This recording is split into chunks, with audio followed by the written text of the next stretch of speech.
कार्येषु सर्वदा शरदिन्दुसमाकार्ये परब्रह्मस्वरूपिणी वासदा पीठले सरस्वती नमोस्तुते।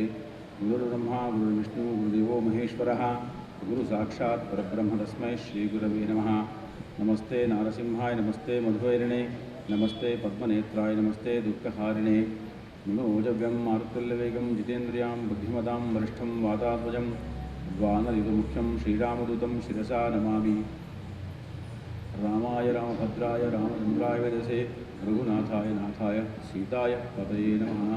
राजा రామచంద్ర భగవానికి సంగీత కార్యక్రమం ఉంది కాబట్టి మధ్యలో ఆపుకోవడం జరిగింది. దాని తర్వాత మనం నిన్న ఎక్కడి దాకా చెప్తున్నామంటే, భరతుల వారు వాళ్ళ మేనమామ ఊరి నుంచి వచ్చి కైకమ్మని కలిసిన తర్వాత ఆ కైకమ్మ చెప్పిన మాటలు విని ఆమె చూసిన దృశ్యం చూసిన తర్వాత ఆయనకి బాగా కోపం వచ్చి ఇంకా తల్లైనా పర్వాలేదు అసలు ఆమెను కొడదామన్న ఆలోచన వచ్చిందట. అంటే అంత కోపం తెప్పించింది ఆమె. ఏమిటి కారణమట? నువ్వు రాజు అవ్వాలి. ఆయన అలుగున పట్టుకుంటే సంతోషించింది. ఆ సంతోషం ఆయనకు అర్థమైంది.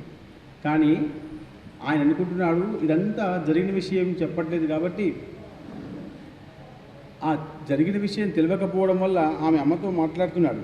కానీ ఏం జరిగిందంటే, విషయం తెలిసిన తర్వాత కొంచెం సేపటి తర్వాత ఏమీ లేదురా, పెద్ద విషయం ఏం జరగలేదు, ఆ యొక్క రాముల వారు వనవాసానికి వెళ్ళారు, ఇక్కడ తండ్రి గారు ఇక తల్లి కాబట్టి కొంచెం తీసేసుకొని అక్కడి నుంచి వెళ్ళిపోయాడు. వెళ్ళి ఇంకా ఎంత బాధపడుతున్నాడంటే, నేను నా వల్ల అంటే నాకు రాజ్యం కావాలనే ఉద్దేశంతో నా తల్లి ప్రయత్నం చేసిందంటే ఎప్పుడో నా తల్లికి ఈ కోరికను ఉంటాను అని సమస్త జనాలందరూ నా గురించి అనుకుంటారు, నా గురించి తప్పుగా అనుకుంటారు.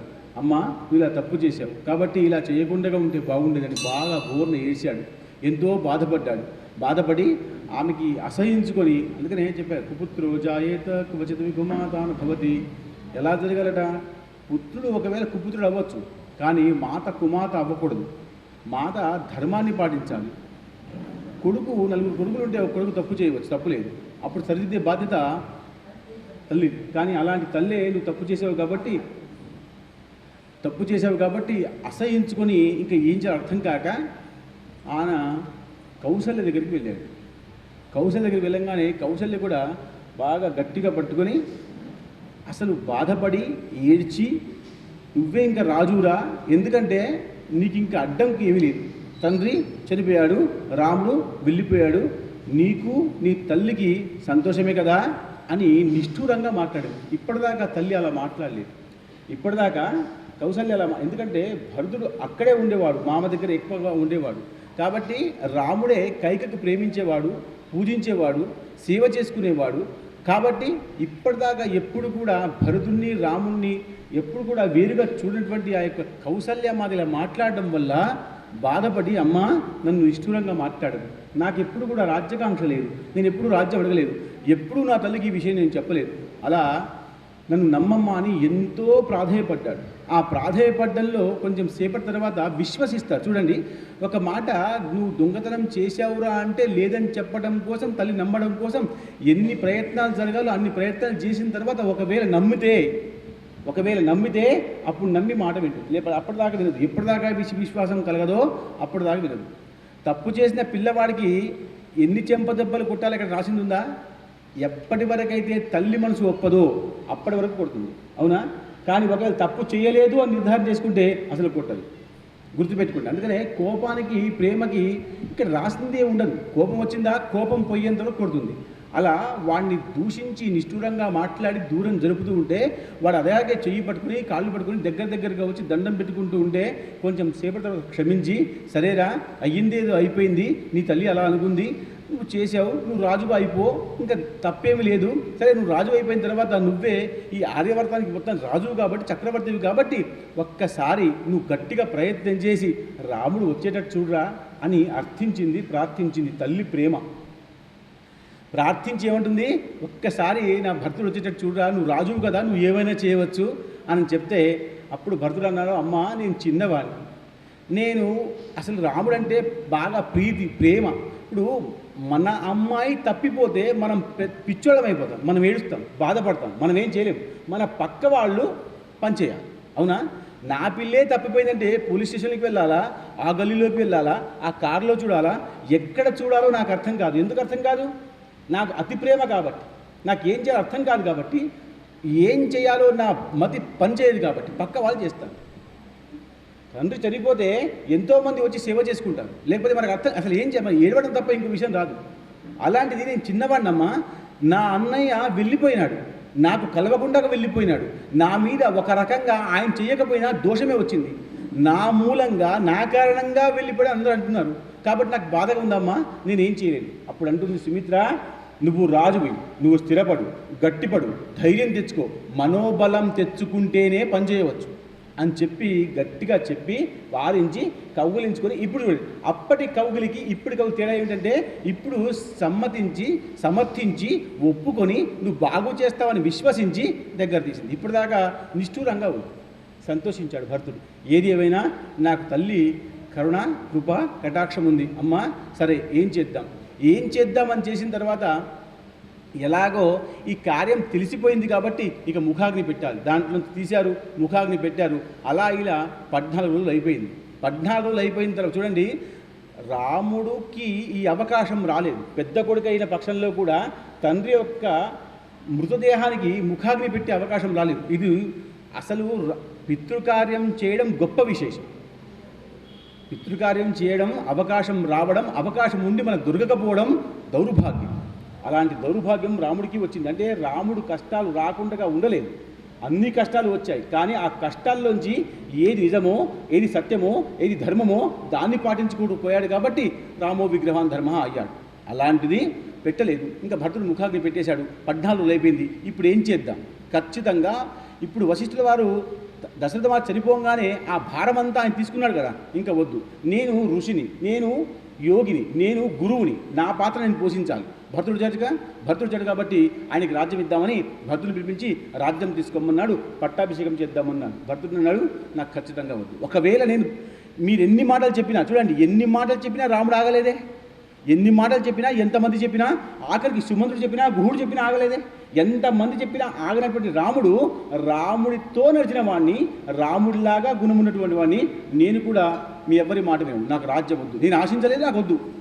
మా తల్లి చేసినటువంటి అన్నాడు ఆయన, మూర్ఖత్వానికి నేను బలి అవ్వకూడదు, నా గుణం నాది, నా విషయం నాది, నా రాముడు నావాడు, కాబట్టి అలా చేయకండి అని వశిష్ఠులకి, వామదేవులకి, జాబాలకి, అక్కడ ఉన్న అందరు పెద్దవాళ్ళకి అందరికీ నమస్కారం పెట్టి క్షమించమని అడిగి, మరి ఏం చేద్దామని వశిష్ఠుడితే, నేను నాతో పాటు మీరందరూ వస్తే రాముణ్ణి పట్టుకొద్దాం. మనం ఈయనని అమాయకుడు అనాలా, ప్రేమికుడు అనాలా, అజ్ఞాని అనాలా, ఏమనాలి? మనం ఏమీ అనలేము, ఎవరి పాత్ర వాళ్ళది గొప్పగా ఉంది. అలాగే ఆయన ఏమన్నాడు, మనం వెళ్దాం అని ఒక మంచి రోజు చూసుకొని ఇంకా వెళ్దామని నిర్ణయం చేసుకున్నారు. మీరు ఒకసారి బాగా గుర్తుపెట్టుకోండి, సీతామాత ఎప్పుడైతే వెళ్ళిపోయిందో, రావణుని తీసుకుని వెళ్ళాడో, అప్పుడు నుంచి సుగ్రీవుణ్ణి మిత్రత్వం చేసుకున్న తర్వాత ఎంతోమంది వానరులు వచ్చారు. ఆ అంతమంది వానరులు కళ్ళు ఒక్కొక్క దిక్కుకు పంపించేస్తే ఎక్కడైనా దొరకకుండా ఉంటుందా అన్న విషయంతోనే ఆఖరికి హనుమంతుడికి ఆ యొక్క సీతామాత దొరికింది. అవునా? అన్ని కళ్ళు వెతకాలి. అలా ఈయన కూడా చతురంగ బలాలను అందరినీ కూడా తీసుకొని, చాలా పెద్ద సైన్యాన్ని తీసుకొని, సుమంత్రుల వాళ్ళని తీసుకొని, ఆ యొక్క భర్తుడు ఒక మంచి రోజు చూసి ఇంకా బయలుదేరాడు. చాలామంది సైన్యం, ప్రతి ఒక్కరు చూడండి, రాముడు ఇటు వెళ్ళాడా, ఎటు వెళ్ళాడు, నేను ఒక్కరింత మంచి యోజన చేసుకున్నారు, అందరూ వెళ్ళారు. ఒక మంచి రోజు చూసి వెళ్ళిన తర్వాత ఎక్కడికి వెళ్ళాలి, ఎక్కడికని వెళ్ళాలో తెలుసు, ఎవ్వరికి తెలియదు. అంటే ఒక రకంగా రాముడు చూడండి, మన పిల్లవాడు ఇప్పుడే చెప్పాను, మన పిల్లవాడు తప్పిపోతే ఎక్కడ ఉండి ఉంటాడో అన్న అనుమానం కొంచెం వస్తుంది. ఆ ఫ్రెండ్ వాళ్ళ ఇంట్లుందో, టీచర్ వాళ్ళ ఇంట్లుందో, ట్యూషన్ ఇంకా అయిపోలేదో, వచ్చేటప్పుడు సమస్య వచ్చిందో, షాప్లో ఆగిందో, ఒక నియోజనం ఉంటుంది. అంటే ఎక్కడికి వెళ్ళాలో, ఎక్కడికి వెళ్ళి ఉంటుందో, ఎక్కడ దొరికే అవకాశం ఉందో అనుకుంటాం. ఆ మిత్రుడికి ఫోన్ చేస్తాం, అక్కడ షాప్ వాళ్ళకి ఫోన్ చేస్తాం, అలా స్కూల్కి ఫోన్ చేస్తాం. ఎన్ని చేసినా దొరకకుండా ఉంటే అప్పుడు కొత్తది ఏమని, ఇప్పుడు ఎక్కడ వెతకాలి, అయిపోయింది. 2 మిత్రులకు ఫోన్ చేసినాం, దొరకలేదు. ట్యూషన్కి ఫోన్ చేసినాం, దొరకలేదు. ఇప్పుడు ఈ యొక్క భరతుడు అన్ని రకాలుగా అనుకుంటున్నాడు, ఈయన రాముడు కాబట్టి గుణమున్నవాడు కాబట్టి ఎక్కడికి వెళ్తాడో అని ఆలోచిస్తున్నాడు. చూడండి, మనకు బాగా సమస్య వచ్చినప్పుడు మనం కొంచెం సేపు ధ్యానం చేయాలి. వేప చెట్టు కింద విలువకి కూర్చుంటే మన బుద్ధి ప్రకటితమవుతుంది. కాబట్టి ధ్యానము, యజ్ఞము, యాగము, ధర్మం ఏం మంచి పెద్ద పెద్ద వాళ్ళు చేసినా వాళ్ళకు మంచి చెట్టును పట్టుకున్నారు కదా. దత్తాత్రేయ వారు ఔదుంబరాన్ని పట్టుకున్నారు కదా. రాగి చెట్టు కింద అనుష్ఠానం చేశారు. ఆయన చెట్టు ఔదుంబరం గుర్తుపెట్టుకోండి. అలా చెట్టును పట్టుకొని ఉంటే సిద్ధమవుతుంది. అలా చెట్టు కింద కూర్చున్నాడు భరతుడు కూర్చున్న తర్వాత ఆయన ధర్మాత్ముడు కాబట్టి, కోపం లేదు కాబట్టి, ఎవరి మీద కూడా ఆయనకి అసహ్యం లేదు కాబట్టి ఎలా వెళ్తాడో, ఎక్కడికి వెళ్తాడో ఒక ప్రణాళిక వేసుకున్నాడు మనసులో. ఇక్కడ ఉంటే అవకాశం ఉంది, కానీ అందరూ వెతకండి, ఏమో నా ఊహ, నా ఆలోచన తప్పుపోతే నా రాముడు నాకు దొరకకుండా ఉంటాడేమో అని పంపించేశాడు. అందరిని పట్టుకొని వస్తున్నాడు. అందరూ ఒక దిక్కు చూస్తున్నారు. ఆయనతో పాటు ఎంతోమంది సైన్యం ఉంది. కొంచెం దూరంగా వెళ్ళిన తర్వాత అక్కడ వీళ్ళకు కూడా గుహుడు కనిపించాడు. ఆ గుహుడు స్వాగతం పలికాడు భరతుడికి. రాజా రండి. ఏమిటి విషయం? ఏమీ లేదయ్యా, నా రాముడు ఇంట్లోంచి వెళ్ళిపోయాడు, నేనే ఆ దౌర్భాగ్యుని. చూడండి, గుహుడు ఏమంటున్నాడు, నేనే ఆ దౌర్భాగ్యుని. విధి యొక్క విధానమో, రాజ ఆజ్ఞనో, రాముడి యొక్క చెప్పడం వలనో నేనే ఆయన్ని పడవలో కూర్చోబెట్టి అక్కడ దించాను. చిత్రకూటం వరకు నేను దించాను. నేనే ఆ దౌర్భాగ్యుని. అంటే రామునికి తీసుకొస్తున్నాను అంటే ఎవరికైనా సంతోషం, కానీ రాముడిని పంపించేస్తున్నాను అంటే సంతోషం ఉంటుందా ఎవరికైనా? అమ్మాయిని వాళ్ళ అత్తగారిని తీసుకొస్తున్నాను అంటే ఎంతో సంతోషం ఉంటుంది, కానీ 10 రోజులున్నా 15 రోజులున్నా పోతుంది అంటే వదిలిపెట్టడం ఇబ్బంది, బాధ. ఇంకా కొన్ని రోజులు ఉంటే బాగుండు, ఇంకొక రోజు ఉంటే బాగుండు, ఏదో కారణం చెప్పి, దవాఖానా చెప్పో, ఇంకో పండుగ చెప్పో, పబ్బం చెప్పో ఉంచుకుంటాం. ఎందుకు? ఉండిపోవాలి. వదిలిపెట్టడం కష్టం. అలా రాముని తీసుకురమ్మని చెప్పి సుమంతుడు ఇక్కడి దాకా వచ్చాడు, చెప్పాడు. రాముడు వెళ్ళలేదు. ఆఖరికి నా పడవలో కూర్చోబెట్టారు. నేను కూడా చాలా ప్రయత్నం చేశాను. ఆఖరికి ఒక రాత్రి ఉంచుకున్నాను, కానీ రాముడు నా మాట వెళ్ళలేదు. నాకు వదిలిపెట్టవలసి వచ్చింది. ఆ దౌర్భాగ్యం నేనే అని చెప్పేసి గట్టిగా కౌగులించుకున్నాడు ఆ యొక్క భరతుడికి. భరతుడు కూడా పట్టుకున్నాడు. ఏం చేస్తావయ్యా, నా క్రమం కూడా బాగాలేదు, నేను అక్కడ ఉన్నాను కాబట్టి ఇలా జరిగిందేమో, నేను ఉంటే కాపాడేవాణ్ణేమో. నమ్మకం చూడండి, రాముడు ఎవ్వరి మాట వినడు. రామో విగ్రవాన్ ధర్మ. ఇక్కడ చెప్పింది పూర్తిగా సత్యంగా అసత్యంగా దశరథ మహారాజు చెప్పలేదు, నువ్వు వెళ్ళిపోవాయా అని చెప్పేసి. ఆయన చెప్పుకుంటూనే అవునో కాదో ఆమె మనసులో ఉన్న మాట చెప్తుంటే గంభీరంగా, అసలు ఏమాత్రం మాట తడబడకుండగా చెప్పింది కైక. అవునా? కానీ తండ్రి మాటే చెప్తుంది అని విశ్వాసంతో వెళ్ళిపోయాడు. తండ్రి అనుకున్న మాటే ఈమె చెప్తుంది అని విశ్వాసంతో వెళ్ళిపోయాడు. ఎందుకు? తండ్రి ఒకసారి లేస్తున్నాడు, కొంచెం మాట్లాడుతున్నాడు, కళ్ళతో కానీ, చేతులతో కానీ, శరీరంతో కానీ. చూడండి, ఇటు రండి అంటే ఈ తలకాయ ఊపితే రండి అని మాట వచ్చే అవసరం లేదు. ఇట్లా అంటే వచ్చేస్తాడు మనిషి, అంటే రమ్మని అర్థం. అలా ఉన్న పక్షంలో కూడా ఆయనకు అవకాశం ఉండి కూడా కైక మాట్లాడుతున్నప్పుడు శరీరంలో ఏమాత్రం మార్పు లేదు కాబట్టి తండ్రి మాటే, తండ్రి ఆజ్ఞ అనుకుని ఆయన వెళ్ళిపోయాడు. అలాంటి రాముడు భరతుడు ఆపితే ఆగుతాడా? అసలు భరతుడు ఆపితే ఆగడు. కానీ అదో విశ్వాసం, అదో ప్రేమ.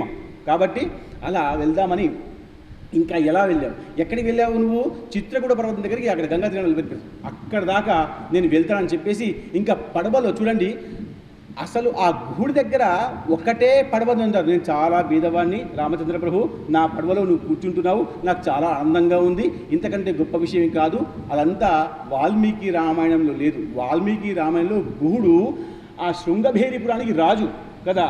ఆ శృంగభేరిపురానికి రాజు కాబట్టి ఆయన దగ్గర ఎన్నో పడవలు ఉన్నాయి.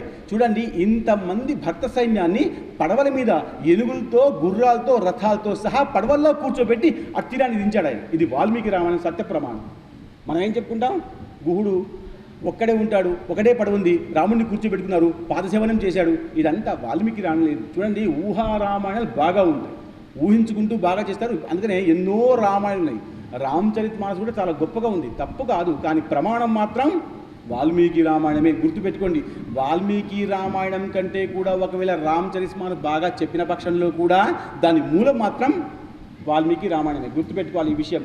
అది బాగా ఉంది అంటే ఆయన బాగా చెప్పి ఉండి ఉంటాడు, లేదా అక్కడ వినేవాళ్ళు బాగా ఉండి ఉంటారు. శ్రోతలు ఎంత బాగా చెప్తే అంత బాగా చెప్తాడు ఆయన.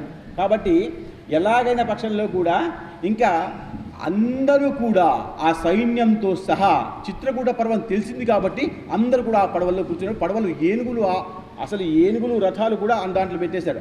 అందరు తీసుకుని వెళ్ళాడు. ఎవరు? గుహుడు. ఎటుపక్క? గంగా నది అతి పక్క వెళ్ళాడు. వెళ్తే అక్కడ చిత్రకూట పర్వతం ఉంది. చిత్రకూట పర్వతం అంటే చిన్న విషయం కాదు కదా. చిత్రకూట పర్వతం చాలా పెద్దది. ఎంత పెద్దది అంటే ఆ పర్వతంలో ఉన్నటువంటి చెట్లు, అక్కడ ఉన్నటువంటి ఫలంతో దాచి ఉన్నటువంటి ఆ చెట్లు ఆ రాళ్ల మీద ఆ పర్వతం మీద ఊగుతూ ఉంటే ఆ చూసి ఆనందించి ఇక అక్కడే ఉందామని నిర్ణయం చేసుకున్నారు. అంటే ఎంత గొప్పగా ఉందో, ఎంత ఆహ్లాదకరం ఉందో చూడండి. అట్లాంటి పర్వతం దిక్కు అందరూ వెళ్ళాలి అంటే అక్కడ ఎంతోమంది ఋషులు మునులు జపము అనుష్ఠానం చేసుకుంటూ ఉంటారు. ఇంత పెద్ద సైన్యం అలా వెళ్తే వాళ్ళకందరికీ కూడా జపం చేస్తూ ఉన్నప్పుడు భంగం కలగకూడదు. మనం 108 సార్లు రామ రామ ఎంతో కష్టం మీద ఒక్కసారి జపమాల పడుకుని పొద్దున కూడా రామ రామ రామ అంటాం. చాలామంది అది కూడా చేయట్లే, సంధ్యావందనం చేయట్లే, పూజలు చేయట్లే, పునస్కారాలు చేయట్లే, ఏమి చేయట్లే. కానీ చేసిన వాళ్ళైనా ఒకటి జపమాల పట్టుకుని రామ రామ అంటుంటే 10 సార్లు ఆయనకి భంగం కలుగుతుంది. ఏదో శబ్దం వస్తుంది, ఏదో ఫోన్ వస్తుంది, ఏదో గ్యాస్ ఉడికిపోతుంది, ఏదో గిన్నె పడిపోతుంది. చేస్తాడా ఆయన? శక్తిగా, యుక్తిగా, ప్రేమగా, పూర్తి విశ్వాసంతో సంపూర్ణమైన సమయం కేటాయించి ఎవరు పెద్దగా చేయలేకపోతున్నారు. అలా వాళ్ళు ఇక్కడ ఉండకూడదు కాబట్టే అక్కడికి వెళ్ళి చేస్తున్న పక్షంలో కూడా ఇంత పెద్ద సైన్యం అక్కడికి వెళ్తే ఖచ్చితంగా వాళ్ళకి భంగం అవుతుంది అనే ఉద్దేశంతో వీళ్ళకి అక్కడికి అందరికీ ఉండమని చెప్పిన భరతుడు అందరికీ దండం పెట్టి చెప్పాడు. మీరు ఇంతమంది చతురంగ సైన్యం వచ్చారే, అందరూ ఆగిపోండి. వశిష్ఠ, వామదేవ, జాబాలి, అందరు తల్లులు అందరూ వచ్చారు. అందరూ వచ్చిన అందరికీ దండం పెట్టి ఆపుతున్నాడు. కానీ రాముడికి ఇక్కడ ఉన్నాడు, చూడకుండా ఉండండి, మీరు రావద్దు అంటే ఎవరైనా వింటారా? ఏమైనా అవ్వని అందరూ వస్తున్నారు. చిత్రకూట పర్వతంకి అందరూ ఎక్కుతున్నారు. ఎలా ఎక్కుతున్నారు? ఎలా చూడండి, అందరికీ కూడా ఆదేశించింది భక్తుడే. ఏమని? రాముడు మీకు కనబడతాడేమో, నాకు కనబడడేమో. ఎందుకంటే నా మీద ఆయన కోపం ఉండే అవకాశం ఉంది కాబట్టి కనబడడు. ప్రేమ ఉన్న వాళ్ళకి మాత్రమే రాముడు కనబడతాడు. దేవుడు అలాగే, ప్రేమ ఉంటే రాముడు కనబడతాడు, ప్రేమ లేకపోతే కనబడు. విగ్రహం దగ్గరికి వెళ్ళి దండం పెడితే రాముడు కనబడడు. మీకు అతని మీద విశ్వాసము, గౌరవం, నమ్మకం ఉంటే దాంట్లో శక్తి వస్తుంది. అది లేకపోతే రాయి అయిపోతుంది. అది రాయి అయిపోతుంది. కాబట్టి మీలో ఉంటేనే రాముడు మొదలు మీలో ఉండాలి, అప్పుడే రాముడు కనబడతాడు. అలా ఎవరైనా వదిలిపెట్టే అవకాశం ఉందా? లేదు. కాబట్టి అందరూ వచ్చేస్తే కొంచెం దూరంలో అక్కడ పెద్దగా పొగ కనబడుతుంది. బాగా గుర్తుపెట్టుకోండి. మాట మాట్లాడకపోయిన పక్షంలో కూడా శాస్త్రాన్ని బట్టి, అందుకనే శకున శాస్త్రం చెప్పడం జరిగింది, జ్యోతిష్ శాస్త్రం చెప్పడం జరిగింది, ఇలా అన్ని చెప్పడం జరిగింది రామాయణంలో. అందుకనే రాముడు వివాహం చేసుకుంటూ వెళ్తున్నప్పుడు ఎప్పుడైతే పెద్దగా గాలి వచ్చిందో అప్పుడు పరశురాములు వస్తున్నారంటే శకున శాస్త్రం కదా. ఇలా శకున శాస్త్రంగానే భర్తుడు కూడా అక్కడ దూరంగా పొగ వస్తుంది. ఈ విషయం చూశాడు. పొగ వస్తుందంటే మనం ఏం చేయమంటాం? పొగ వస్తుందంటే మంట ఉంది. అవునా? మంట ఉంది అంటే ఖచ్చితంగా నా తల్లి అక్కడేదో స్వయం పాకం చేస్తుందేమో అనే ఉద్దేశంతో ఇంకా ఎవ్వరికి పెద్దగా పట్టించుకోకుండా భరతుడు, శత్రుఘ్నుడు పడుకుంటూ లేచుకుంటూ పరిగెత్తుకుంటూ వెళ్ళారట. చూడండి, ప్రేమ. రాముని ఎప్పుడు చూద్దామా అని ప్రేమ చూడలేదు. చూడండి, ఇప్పటిదాకా ఆయన అక్కడ లేడు. మీరు బాగా ప్రతి ఒక్క మాట గుర్తుపెట్టుకోవాలి. ఊరికే వినకూడదు. ఇప్పటిదాకా అక్కడ భరతుడు లేనేలేడు. ఎక్కడున్నాడు? మామ దగ్గర. ఎంతో కాలం పెళ్లి కాగానే అక్కడికి వెళ్ళిపోయాడు. కానీ ఇప్పుడు అసలు రాముడి దగ్గరికి లేడు కదా, చూడలేదు కదా. కానీ రాముడు ఇక్కడి నుంచి కోపంగా వెళ్ళిపోయాడు కాబట్టి కోపంగా ఉన్నప్పుడు కూడా రాముడు నన్ను ప్రేమిస్తాడేమో, నా తప్పును క్షమిస్తాడేమో అని ఉల్లాసంతో పరిగెత్తుకుంటూ వెళ్తున్నారు. అంటే రాముడిని చూడాలని ఆతృత. మరి ఆతృత ఉంటే 10-15 సంవత్సరాలు ఎందుకు ఉండాలి భరతుడు అక్కడ? 10-15 సంవత్సరాలు మామ దగ్గర ఎందుకు ఉండాలి? ఉన్నాడు దాని కారణమేంది? రాముడు సుఖంగా ఉన్నాడు, నా రాముడు ఎక్కడైనా సుఖంగా ఉంటాడు. కానీ రాముడు వెళ్ళిపోయాడే, వెళ్ళిపోయిన రాముడు ఎలా ఉంటాడు? వస్తాడా రాడా? కారణం ఎవరు? నేను అని పరిగెత్తుకుంటూ పడుకుంటూ లేచుకుంటూ వెళ్తూ ఉంటే అక్కడ లక్ష్మణ స్వామికి ఒక చిన్న అనుమానం వచ్చింది. ఎవరో వస్తున్నారు. చూడండి, పర్వతం ఎవరో ఎక్కుతున్నారు. అప్పుడే లక్ష్మణ స్వామి తండ్రి రామచంద్రుడి దగ్గర ఆజ్ఞ తీసుకొని ఒక పెద్ద చెట్టును అలా ఎక్కేశాడు, సునాయాసంగా ఎక్కేశాడు. అంటే మీరు బాగా గుర్తుపెట్టుకోండి, రాజపుత్రులకు శిక్షణ ఇస్తున్నారు అంటే అన్నీ ఇస్తారు. చిత్రకూటంలో మంచి కుటీరం కట్టాడు. దానికి కారణం ఏమిటి? ఇల్లు కట్టడం కూడా వాళ్ళకు వచ్చు, చెట్టు ఎక్కడం కూడా వాళ్ళకు వచ్చు. ఊరికే ధనుషబాణం తీసుకొని అలా సింహాసనం కూర్చోవడం కాదు, అన్నీ వచ్చు. అన్నీ వస్తేనే రాజపుత్ర శిక్షణ పూర్తి అవుతుంది. గురువుగారు పంపిస్తారు, లేకపోతే పంపించరు. నీకు ఇది రాదా, ఉండిపో ఇక్కడే. ఎంతకాలమైనా వచ్చేంత వరకు ఉండిపోవాలి. అక్కడ ఏమైనా టైమింగ్ లేదు, అకాడమిక్ ఇయర్ లేదు, ఏం లేదు, ఉండిపోవడమే. సేవ చేసుకుంటూ ఉండాలి, గుర్తుపెట్టుకోండి. కాబట్టి వాళ్ళకి శిక్షతో పాటు సేవతో పాటు గుణాన్ని నేర్పిస్తారు కాబట్టి తొందరగా నేర్చుకునే ప్రయత్నం చేస్తారు. ఎందుకు? చిన్నప్పుడే వచ్చేస్తారు కాబట్టి, తల్లిదండ్రులు వదిలిపెట్టి ఉండలేరు కాబట్టి తొందరగా నేర్చుకుని వెళ్ళిపోయే ప్రయత్నం చేస్తారు. అలాగే అన్నీ నేర్పిస్తారు. లక్ష్మణ స్వామి సునాయాసంగా ఒక పెద్ద చెట్టును ఎక్కి చూస్తుంటే అక్కడి నుంచి పెద్ద సైన్యం వస్తుంది. అక్కడ రఘువంశం యొక్క పతాకం కనబడుతుంది. అమ్మా, ఖచ్చితంగా వీళ్ళు మళ్ళీ వస్తున్నారు అని భయపడి ఎందుకు వస్తున్నారు అనుకున్నాడు లక్ష్మణస్వామి. మళ్ళీ వచ్చి ఏదో ఖచ్చితంగా నష్టం చేసే అవకాశమే ఉంది, నష్టం చేయడానికే వస్తున్నారని నిర్ణయించుకొని దిగి రాముడి దగ్గరికి వెళ్ళి నమస్కరించి వాళ్ళు అయోధ్య నుంచి వస్తున్నారు. పెద్ద సైన్యం ఉంది. పెద్ద సైన్యం దేనికోసం ఉంది ఇది భరతుడు తెలుసు. పెద్ద సైన్యం ఎందుకుందో లక్ష్మణ్కి ఏం తెలుసు? లక్ష్మణుడు ఊహించుకుంటాడు. ఊహ ఎట్లయినా ఊహించుకోవచ్చు. కాబట్టి ఆయన ఏం చేస్తున్నాడు? వెళ్ళి అయ్యా వాళ్ళందరూ వస్తున్నారు, వాళ్ళ దగ్గర అయోధ్య పతాకం ఉంది, ఖచ్చితంగా భరతుడు వస్తున్నాడేమో, ఖచ్చితంగా మనకు హింస చేస్తాడేమో. ఎందుకు హింస అంటే చిన్న అనుమానం లక్ష్మణుడికి ఏంటంటే ఎప్పుడైతే 14 సంవత్సరాలు అసలు 14 సంవత్సరాల విషయం ఉంది, కానీ అసలు వాల్మీకి రామాయణ ప్రకారంగా నవపంచవర్షాన్ని 9, 5 14 సంవత్సరాలు. అసలు కైకామాతకి సంస్కృతం రాదా? చతుర్దశ వర్షాన్ని అనొచ్చుగా, అనలేదు. 14 సంవత్సరాలు అనకుండా ఉండడానికి నవ పంచవర్షాన్ని అంటే 14 సంవత్సరాలు అంటే 9 సంవత్సరాల తర్వాత ఒకసారి వచ్చి పోవచ్చు రాముడు. 9 సంవత్సరాల తర్వాత ఒకసారి వచ్చిపోవచ్చు, మళ్ళీ 4 సంవత్సరాలు వెళ్ళిపోవాలి, 4 సంవత్సరాల కోసం మళ్ళీ వెళ్ళిపోవాలి. కానీ ఇంకా ఎట్లాగో 14 అని రాముడు అలా ఉండిపోయాడు. కానీ 14 సంవత్సరాలు ఒకసారి దేశం వదిలిపెట్టేసి పోతే మళ్ళీ ఇక్కడికి వచ్చిన తర్వాత గుర్తింపు కానీ అక్కడ ఆస్తిపాస్తుల భాగం కానీ ఉండదు అని అప్పటి శాసనం. కాబట్టి రాముడు ఎలాగో నేను రాననుకున్నాడు కాబట్టి చూడండి, అంటే అప్పటి స్థితి అలాంటిది. నేను రాననుకున్నాడు కాబట్టి ఇంకా నాకు సంబంధించిన ఆస్తులు, పాస్తులు, వజ్రాలు, వైడూర్యాలు ఎంత అయితే ఉందో అదంతా కూడా లక్ష్మణస్వామికి సంబంధించింది, రామస్వామికి సంబంధించింది ఒక దాసుడికి ఇచ్చేశారట. ఒక దాసుడికి అంతా కూడా ఇచ్చేశారు. అది చాలా పెద్ద విషయం, చిన్న విషయం కాదు, చాలా పెద్ద విషయం. అలా లక్ష్మణస్వామికి ఏమనుమానం వచ్చిందంటే ఇదంతా మనం అడగకుండగా ఆయనకి ఇచ్చేసాం కాబట్టి, దాసుడికి ఇచ్చాం కాబట్టి కోపం ఉందేమో మన మీద, ఇంకా అది వాళ్ళకి ఎందుకు ఇచ్చామని కోపంగా ఉందేమో, మనం దగ్గరగానే ఉన్నాం కాబట్టి, తెలుసుకున్నారు కాబట్టి, మన జాడ దొరికింది కాబట్టి అదంతా తీసుకున్నామని ఉద్దేశంతో వస్తున్నాడేమో అని లక్ష్మణస్వామి రాముడు చెప్తే, రాముడే, లక్ష్మణుడే కదా. లక్ష్మణుడు శేషసాయి యొక్క అవతారం. బుస్ ఎప్పుడు కోపమే ఆయనకి, అన్ని చల్లబడతాయి. అది రాముడి యొక్క విషయం. అందుకనే రాముడు విగ్రహాన్ ధర్మ ఎంతనో అంధకారుడు కూడా అంతే. కాబట్టి చెప్పంగానే రాముడు అన్నాడు అలా జరగ ఉండవచ్చు, అది కాకపోవచ్చు, నీ ఊహ.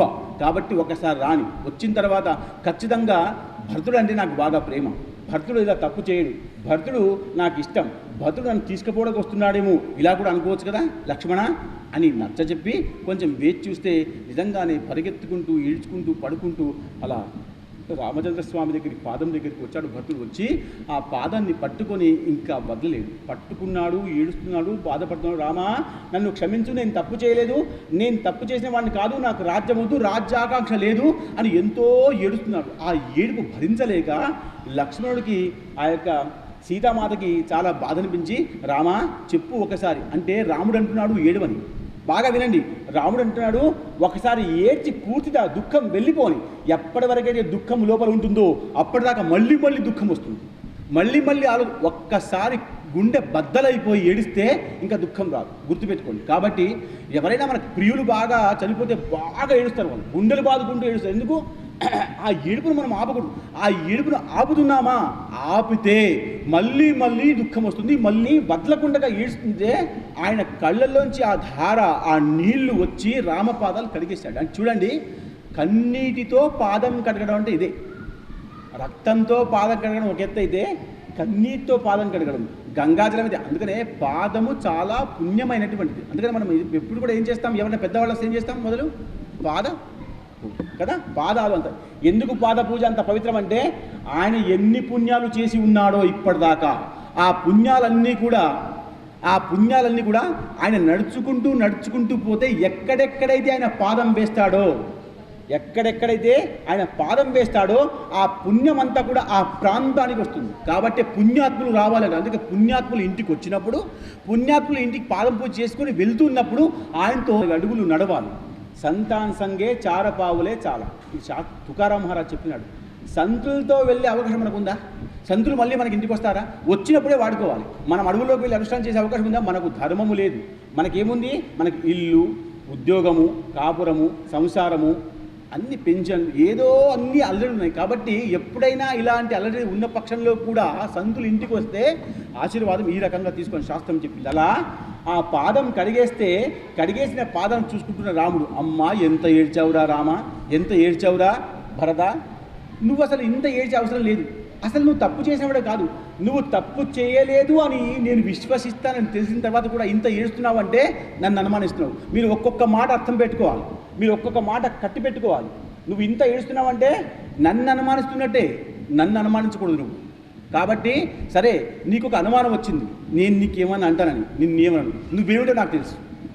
అది తల్లి కోరిక, అది తల్లి కోరిక కూడా కాదు, తల్లికి మంతర చెప్పిన మాయ మాటలు. మంతర కూడా కాదు, సరస్వతీమాత ఆమె నాలుక మీద వచ్చి ఈ రకంగా చేయించింది. ఇది దైవ కళ్యాణం, లోక కళ్యాణం రా, నాకు తెలవదా భరత, లే అని కౌగలించుకున్నాడు. చూడండి, మొదలు పాదం పట్టుకున్నాడు, ఆ తర్వాత ఒక్కసారి ఆ కౌగపుల్లో దాగి ఉన్నాడు. అలా రామచంద్రమూర్తి ఒక్కసారి భర్తుడిని పట్టుకుంటే మబ్బుల్లో దాగి ఉన్న చంద్రుడు ఏ విధంగా కనబడకుండా ఉంటాడు, మిగతా వాళ్ళకి అసలు కనబడాడు. చూడండి ఎంత అంటే వాల్మీకి ఒక విషయం చెప్తున్నప్పుడు ఎంత రసవత్తరంగా చెప్తారో చూడండి.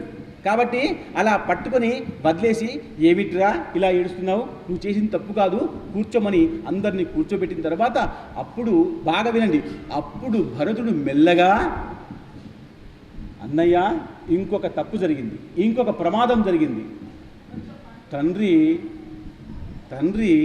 స్వర్గస్థులయ్యారు. బాగా వినండి, ఇప్పటిదాకా చెప్పలేదు, ఇప్పుడు చెప్పాడు. ఏమని? తండ్రి స్వర్గస్థులయ్యారు అనంగానే ఆయన కూర్చున్నవాడు లేచి, శాసనం అన్నీ ఎక్కువే కానీ తండ్రే పోయాడు అంటే ఏ తండ్రి అయితే నన్ను బాగా ప్రేమించేవాడో, నన్ను ఉండమన్నాడో, రాజ్యాభిషేకం చేస్తా అన్నాడో, నా గుణగణాలని పొగుడుతూ అందరికీ చెప్పుకుంటూ వస్తున్నాడో, ఎప్పుడు విశ్వామిత్రుడితో పోయినప్పటి నుంచి బల అతిబల అందరినీ చంపుకుంటూ వస్తే, దా గుణాన్ని చెప్పుకుంటూ వస్తే నేను ఎంత పొంగిపోయేవాడినో, అలా నా గురించి చెప్పుకుంటూ ఆయన ఎంత పొంగిపోయాడో, అలాంటి రాజు తండ్రి చచ్చిపోతే ఎలా బాధపడాలో అంతకంటే బాగా బాధపడ్డాడు, ఏడ్చాడు. ఇప్పటిదాకా భరతుడు వేశాడు, ఇప్పుడు రాముడు ఏడుస్తున్నాడు. రాముడు ఏడవడానికి ఒక కారణం, భరతుడు ఏడవడానికి కారణం. భరతుడు నేను తప్పు చేయలేదు అని ఏడ్చాడు. మీరు మాట పట్టుకోవాలి, అందుకని చెప్తున్నాను, పట్టుకుంటేనే రామాయణం జీర్ణమవుతుంది, జీర్ణమైతేనే మనం వాడుకుంటేనే మనం రామకథ విన్నట్టు, లేకపోతే రామకథ విని ఉపయోగము లేదు. రామకథ బాగా విని బయటకు వెళ్ళిన తర్వాత ఎవరి వాకిట్లో వెండి చెంచా ఉంటే ఎత్తుకుపోవడం కాదు, వెండి చెంచా ఎవరిదో అడిగి వాళ్ళకి ఇచ్చిపోవడం ధర్మం. రామకథ విని వెండి చెంచా వేసుకోకపోతే ఏమిటి ఉపయోగం? అర్థమైందా? రామకథ వింటే ధర్మం నేర్చుకోవాలి, వెండి చెంచా ఎవరిదో వాళ్ళకి ఇవ్వగలగాలి. ఇది వినే ఉపయోగం, దీనివల్ల ఉపయోగం ఉన్నది. అలా ఏడ్చాడు. ఇక్కడేంటి, నేను తప్పు చేయలేదు అని భర్త ఏడ్చాడు. తప్పు అంటే నా తండ్రే పోయాడు, నన్ను కాపాడేవాడు పోయాడు. నేను 14 సంవత్సరాల తర్వాత మళ్ళీ వెళ్తే నన్ను కాపాడేవాడేవాడు. చూడండి, అప్పుడు ఎంత ప్రేమలు, అందుకనే ప్రేమలు, త్యాగాలు, గుణాలు, ధర్మాలు ఎవరికి ఎలా అప్పచెప్పాలో అలా అప్పచెప్పాడు వాళ్ళు. కాబట్టి దండం పెట్టాడు, బాగా ఏడ్చాడు. ఏడ్చిన తర్వాత అందరూ కూడా మళ్ళీ చూసి ఒక్కసారి భద్రుడు అన్నాడు, అదిగో మన తల్లి అక్కడ నిలబడింది, మన తల్లి. చూడండి, అందుకనే మాట పట్టుకోమను, మన తల్లి అక్కడ నిలబడింది. ఏ తల్లి మన తల్లి? కైక మన తల్లా? సుమిత్రనా? కౌసల్యనా? ఎవరు మన తల్లి? మన తల్లి. ఎందుకు మన తల్లి? పుట్టిన వారెవరైనా, పుట్టించిన వారెవరైనా కానీ లోకంలో ఉన్న విషయం ఏంటంటే, ఇప్పుడు చెప్పాను కదా, బలరామకృష్ణులు ఒక తల్లికి పుట్టలేదు, అసలు పాండవులు ఒక తల్లికి పుట్టలేదు, కానీ మన అనుకుని ఎట్లయితే పట్టుకొని ఉన్నారో అలాంటి మన తల్లి. చూడు, నువ్వు అసలు కౌసల్యకు పుట్టావు కానీ కైకని ప్రేమించావు. రామచంద్ర వారికి భర్తుడు చెప్తున్నాడు ఏమని, నువ్వు కౌసల్యకు పుట్టావు కానీ కైకని ప్రేమించావు, కానీ కైకకి నేను పుట్టాను, నిన్ను ప్రేమించింది, కానీ మంతర వచ్చి విలాస్ చేసింది. అందుకనే మంతరకి శత్రుఘ్న స్వామి ఏం చేసినాడు తెలుసా, ఆ వెంట్రుకలు పట్టుకొని లాక్కొని వచ్చాడు. ఇదంతా జరగడానికి కారణం ఇదే. కానీ ఇదంతా లోక కళ్యాణం, ఇదంతా తెలుసు. కానీ జరగాల్సిందిగా శత్రుఘ్నుడు ఆమె వెంట్రుకలు పట్టుకుని లాక్కున్నాడు. ఇంత విషయం జరిగింది అంటే స్త్రీని పట్టకూడదు, కొట్టకూడదు, కానీ కోపం ఆగలేక అలా చేశారు. కాబట్టి మన తల్లి అదుగు అలా అంటే చూస్తే అప్పుడు తెల్ల బట్టలు వేసుకొని, ముఖానికి బట్టలు లేక, గాజులు లేక, ఏమీ లేక, బొట్టు కూడా లేదు. కాబట్టి వాళ్ళని చూసి బాధపడి తల్లి దగ్గరికి వెళ్ళి మొదటగా కైకేయికి దండం పెడుతున్నారు. రామాయణం వింటే లోపల నరాలు తెగిపోయి ధర్మం చేయడం అంటే ఏంటో అర్థమవుతుంది. లేకపోతే ధర్మం అర్థం కాకపోతే అనాయాసంగా బాగా వినిపెట్టుకోండి, మీరు ఏమి బాధపడకూడదు. అనాయాసంగా సునాయాసంగా ఇలాగే ఉంటే వయసు వచ్చి ఇప్పుడు 60 ఉంది, రేపు 70 వస్తుంది, 80 వస్తుంది, చచ్చిపోతా, ఎవ్వడు పట్టుకోండి. కానీ రామాయణం విని జీర్ణం చేసుకుని ఉంటే ఒక్క క్షణం బతికినా అది బ్రతికి. నువ్వు 70 వచ్చి చచ్చిపోయిన రామాయణం అర్థం కాకపోతే వృర్థమే, గుర్తుపెట్టి. కాబట్టి రామాయణం అలా అర్థం. మన తల్లి అంటే అలా వెళ్ళిపోయి కైకను పట్టుకున్నాడు. అమ్మా అంటే సుమిత్ర అనుకుంది, కౌసల్య అనుకుంది, అసలు ఈమె వల్లే కదా నువ్వు బయటకు వచ్చావు, ఈమె వల్లే కదా వనవాసంకి వచ్చావు, ఆమెను పట్టుకుంటావేంటి అంటే అప్పుడు బాగాసేపు ఏడ్చిన తర్వాత కైకను, సుమిత్రను, కౌసల్యని ఒక శిల మీద కూర్చోబెట్టి పాదం వేసి నీళ్లు వేసి దండం పెట్టి, అమ్మా నేను వచ్చాను సరే, కానీ నాకు ఇక్కడికి వచ్చిన తర్వాత నాకు ఎందరో మంది ఋషులు, ఎందరో మంది మునులు, ఎందరో గొప్పవాళ్ళు అందరూ నాకు దర్శనమిచ్చారు. నా వల్ల వాళ్ళకి, వాళ్ళ వల్ల నాకు లాభం జరిగిందమ్మా. జరగడానికి కారణము మీరందరూ. అస్సలే అప్పుడు రాముడు వస్తున్నప్పుడే సుమిత్రకి, కౌసల్యకి చెప్పాడు, ఆమె నీ సవతి కాబట్టి ఆమెకి నువ్వు ఏమి అనకూడదు, నాకు ప్రమాణం చేయన్నాడు. కాబట్టి ఆమెకి ఏమి అనలేదు. భరతుడు వచ్చిన తర్వాతే గొడవైంది తప్ప అప్పటిదాకా గొడవ ఏమి అవ్వలేదు. అది గొప్ప విశేషం. కాబట్టి అలా నీ వల్ల నాకు గొప్ప విషయం జరిగింది కాబట్టి నాకు చాలా ఆనందంగా ఉందమ్మా. అసలు నాకు వనవాసం పెద్ద శిక్ష కాదు. నాకు శిక్ష ఏమిటి తెలుసా? నా తండ్రి చనిపోవడం. నాకు శిక్ష ఏమిటి? నా తండ్రి చనిపోవడం. నాకు వనవాసం శిక్ష కాదు అని దండం పెట్టి, ఇంకా సరే ఆ తర్వాత ఏం చేద్దామని చెప్పేసి ఆ యొక్క వశిష్ఠుడు మాట్లాడితే కల్పించుకొని, ఎలా కల్పించుకోవాలి? మీకు ప్రేమలు, మీరు మాట్లాడుకోవడాలు, ఏడవడాలు, దీనివల్ల సమయం పోతుంది కదా. దీనివల్ల సమయం అయిపోయింది. ఎంత కేటాయించారో సరిపోయింది.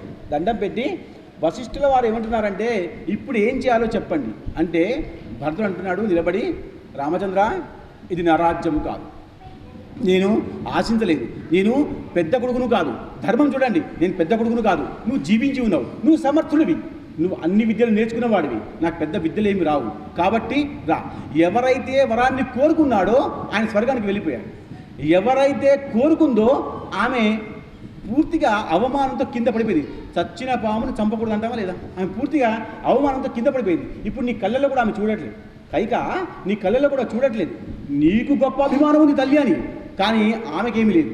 అలా దిగిపోయింది కాబట్టి, తగ్గిపోయింది కాబట్టి నీకు ఇంకా ఎవరు కూడా అడ్డం వచ్చే అవకాశం లేదు. కాబట్టి ఎక్కడికి వా, అయోధ్యకి రా, నాతో రా రామా అని రాముడి దండం పెడితే రాముడు అన్నాడు, కాదు, నేను ఎప్పుడైతే వస్తున్నానో కైక వెళ్ళమని చెప్తుందో అప్పుడు నా తండ్రి నా కళ్ళలో చూస్తున్నాడు. ఆయనకి చేతులు ఆడుతున్నాయి, కాళ్ళు ఆడుతున్నాయి, కానీ ఒక్క మాట ఆగురా అనలేదు. కాబట్టి తండ్రి యొక్క ఆజ్ఞ ఉంది కాబట్టి, తండ్రి మాటను పాటించడం నా ధర్మం కాబట్టి నేను రాను, నువ్వు వెళ్ళు అని చెప్తే భరతుడు అన్నాడు, నేను వెళ్ళను. అప్పుడు అన్నాడు భరతుడు, అయ్యా నాకు ఇప్పుడు తండ్రి లేడు, బాగా వినండి, నాకు ఇప్పుడు తండ్రి లేడు, లక్ష్మణుడు లాంటి మంచివాడు నీ దగ్గర ఉన్నాడు. అక్కడ నేను రాజ్యాన్ని, ఆర్యవర్తం మొత్తం, కళింగ, వంగ, దింగ అన్ని దేశాలకు నేను పరిపాలించాలంటే ఎలా సాధ్యం? నేను అసమర్థుణ్ణి, నేను సమర్థుణ్ణి కాదు. నీ కృప ఉండే అవకాశం ఉందా? నువ్వు ఇక్కడ దూరంగా ఉన్నావు, సలహా తీసుకోవచ్చా? అప్పుడు ఫోన్లు లేవుగా, సలహా తీసుకోవచ్చా? సలహా తీసుకోలేము. మరి 10 సార్లు వస్తామా? రాలేము. మరి ఎలా? కాబట్టి రా, నేను రాను. ఎన్నిసార్లు ఎన్ని రకాలు ఏ ఉపాయం చెప్పినా భక్తుడికి ఎంత తెలివి ఉందో అంత తెలివి అడుగున్నాడు. కానీ రాముడు అన్నాడు, నేను రాను. కాబట్టి నీకు మంచి విషయం చెప్తాను, ఏం చెయ్యి, నువ్వు నా యొక్క ఆలోచనల్ని, బాగా వినండి, నా యొక్క ఆలోచనల్ని తీసుకొని వెళ్ళి. బాగా గుర్తుపెట్టుకోండి, ఆలోచన అంటే మెదడుతో వచ్చిన ఆలోచన తీసుకొని పోయిన తర్వాత సాక్షిగా ఏదో ఒకటి ఉండాలి. తప్పు చేసిన వాడికి శిక్ష ఏమిటంటే, ఏం శిక్షిస్తారు? బాగా కొట్టడమో, తిట్టడమో, లేకపోతే శిక్షించడమో, డబ్బులు వేయడమో, లేదా ఏదో చేయడం. అంటే శిక్షకి ఒక వస్తువు కనబడాలి. టీచరు కొట్టే అవసరం లేదు, అక్కడ ఒక బెత్తం పెడితే చాలు, పిల్లడు భయపడాలి.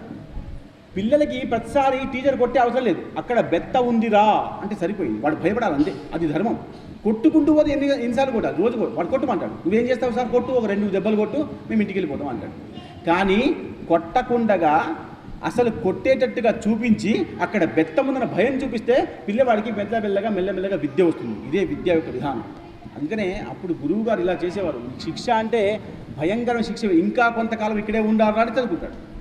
కాబట్టి ఇక్కడ ఏమన్నాడు, నాకు ప్రమాణంగా, నాకు సాక్ష్యంగా, నాకేమైనా నీ వస్తువు కనబడేటట్టుగా ఒక వస్తువు ఏమంటే నా దగ్గర ఇప్పుడు ఏమీ లేదు. నాకు బాణం ఉంది, ధనుషం ఉంది, నేను అడవుల్లో ఉన్నాను కాబట్టి నాకు కావాలి. బాగా వినండి, నాకు కావాలి. నా దగ్గర ఉన్నది ఈ చెప్పులు మాత్రం. ఇవి చెప్పులు ఇవి తీసుకెళ్తావా అంటే నేను తీసుకువెళ్ళమని చెప్పడం కుదరదు. చెప్పులు ఎలా ఇవ్వాలి? కాబట్టి ఈయనేమంటున్నాడు, ఏ వస్తువు ఇచ్చినా నేను రాజ్యంలోకి వెళ్ళను, నేను అయోధ్యలోకి వెళ్ళను. అయోధ్య యువతలే సింహాసనం పెట్టి దాని మీద ఈ వస్తువు పెట్టి నేను పూజ చేసుకుంటూ సామంతరాజుగా ఆ యొక్క రాజ్యాన్ని పరిపాలిస్తాను, సామంతరాజుగా ఈ రాజ్యాన్ని పరిపాలిస్తాను అని చెప్పేసరికి ఆయన అన్నాడు, సరే ఇవే తీసుకెళ్ళి. అంటే ఆయన అతి ప్రేమగా ఆ పాదుకల్ని తల మీద పెట్టుకొని, తల మీద ఒక దుప్పటి వేసుకొని దాని మీద ఆ పాదుకలు పెట్టుకొని అతి గౌరవంగా రామ శ్రీరామ జయరామ అనుకుంటున్నా. అందుకనే అక్కడి నుంచే రామ రామ జయరామ శ్రీరామ అన్న మంత్రం వచ్చింది కావచ్చు, అక్కడి నుంచే వెళ్ళింది. అలా పట్టుకొని ఎప్పుడైనా తల మీద ఒక వస్తువు పెట్టుకున్నప్పుడు దాని మీద వెంట్రుకలు తగలకుండా ఒక బట్ట పెట్టుకోవాలి. ఇది ధర్మం. ఎప్పుడైనా ఇంకా చాలామంది చేస్తుంటారు, కానీ అలా పెట్టుకుంటేనే అది పవిత్రం అవుతుంది. అప్పుడు కుల మత జాతి వర్ణ వర్గ భేదాలు ఒకప్పుడు లేవు పెద్దగా, ఉన్నాయి పెద్దగా, రెండు కూడా.